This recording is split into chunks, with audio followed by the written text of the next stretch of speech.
আমি আমার সাধারণভাবে আমার বাবা শিক্ষক ছিলেন, আমি শিক্ষকের ছেলে, ডাল ভাত খেয়ে মরতে চাই, আমার ওই হারাম খায় আমার দুজকে যাওয়ার আমার কোনো ইচ্ছা আকাঙ্ক্ষা নেই। আপনারা যদি চান, আপনারা যদি বলেন, তাহলে আমি আগামী ইউনিয়ন পরিষদে ইলেকশন করতে রাজি আছি এবং আমার এই রাজনৈতিক পরিচয়টা কাজে লাগিয়ে বিভিন্ন জায়গায় বিভিন্ন দপ্তরে বা বিভিন্ন উপরে যেহেতু ডিস্ট্রিক্ট রাজনীতির সাথে আমি 6 বছর ধরে সম্পৃক্ত, জেলা বিএনপির অনেক শীর্ষ নেতার সাথে আমার সাথে কমিউনিকেশন আছে, আমার সাথে যোগাযোগ আছে। আমি আমাদের এলাকার আমাদের ইউনিয়নের কাজের করার ব্যাপারে আমি কাজ করার ব্যাপারে চেষ্টা করব এবং আপনাদের শুধু একটুকুই বলি, আমি লোক লালসার জন্য চেয়ারম্যান ইলেকশনের ব্যাপারে আগ্রহী বিষয়টা ঠিক এরকম না কিন্তু না। আপনারা আমাদের জানেন, আমার একেবারে একটা বয়স থেকে আপনারা আমার সুন্দরভাবে করতে কেউ বলতে পারবেন আমি জীবনে কোনো বিচার আচার কোনো কাজে কর্মে কারোর কাছ থেকে কোনো সুযোগ সুবিধা নিয়ে আমি চলাচল করি। আমি রাজনীতি করি, আমার যদি আমার যেহেতু আমার একটা নেতা আছে, নেতা যদি মনে করে যে না আমার সময়ের জন্য বাড়ি দেওয়া দরকার, তাহলে আমি এই ছাড়া আমি অন্য কারোর কাছ থেকে কখনোই কোনো সুযোগ সুবিধা নিই না। আমার এটা পছন্দ না। আমি চেষ্টা করবো, হয়তো রহমান সাহেব দীর্ঘদিন চেয়ারম্যান ছিলেন, আমরা ছোট ছিলাম, কাছ থেকে দেখছি ওনার সততা, আমরা মুক্ত আমরা ধরুন দেখতাম বাসনা আমাদের ঈদগাহ মাঠে যে অনুষ্ঠান হতো, উনি যখন বক্তব্য দিত পুরা মাঠ চুপ হয়ে যেত, মনোযোগ সহকারে সবাই সকল মানুষ বক্তব্য করত।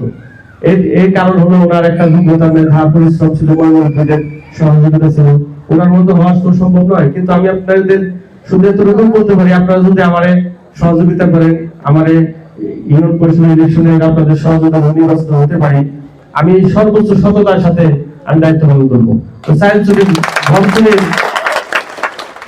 করার জন্য আমার চেয়ারম্যান ইলেকশন করার দরকার। আমি মোটামুটি যে জায়গায় রাজনৈতিক ভূমি যেখানে আছি মোটামুটি সম্মানের সাথে আছি, আমি আমার মতো চলতে পারবো, কিন্তু একটা অথরিটি ছাড়া কিন্তু কাজ করা যায় না। অতএব আপনাদের কাছে আমার অনুরোধ, আপনাদের যারা এখানে আছেন আর যারা আসেন নাই, আপনাদের কিন্তু সবার সাথেই কথা বলতে হবে। আমি কথা বলবো, আপনাদেরও কিন্তু কথা বলতে হবে, কারণ ইলেকশনটা কিন্তু অনেক বড়।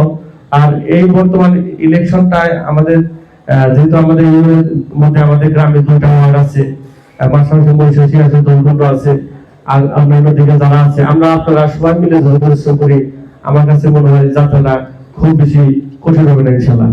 আপনারা কি আমি ইলেকশন করে আপনারা কি চান কিনা? যদি চান একটু ভালোভাবে একটু হাত তুলে আমার দেখাইতে হবে। আমি শুধু আপনাদের সন্তান হিসেবে, ভাই হিসেবে আমি কথা দিতে পারি, আমার জীবনে আমি কখনোই সততার দিক দিয়ে কখনো কারোর সাথে আপোষ করি নাই এবং আমার শিল্পপতি হওয়ার কোনো ইচ্ছা আকাঙ্ক্ষা নাই। আমি এখন পর্যন্ত কক্সবাজার বেড়াতে যাইনি, এখন পর্যন্ত আমার নিজের একটা মোটরসাইকেল নাই। আমার অনেকে গিফট করতে চায়, আমি তাও নেই না। আমি আমার সাধারণভাবে আমার বাবা শিক্ষক ছিলেন, আমি শিক্ষকের ছেলে, ডাল ভাত খেয়ে মরতে চাই, আমার ওই হারাম খায় আমার দুজকে যাওয়ার আমার কোনো ইচ্ছা আকাঙ্ক্ষা নেই। আপনারা আমার জন্য দোয়া করবেন, আপনাদের দোয়া সার্বিক সহযোগিতা যদি পাই ইনশাআল্লাহ আগামী দিনের পথটা সহজ হবে। পরিশেষে আপনারা যারা কষ্ট করে আসছেন এবং বিভিন্ন সময় আমার ডাকে কষ্ট করে উপস্থিত হন, সবার প্রতি আমার হৃদয় রক্তস্থল থেকে দোয়া, ভালোবাসা, শ্রদ্ধা নিয়ে আমার সংক্ষিপ্ত বক্তব্য শেষ করছি। আসসালামু আলাইকুম। ধন্যবাদ।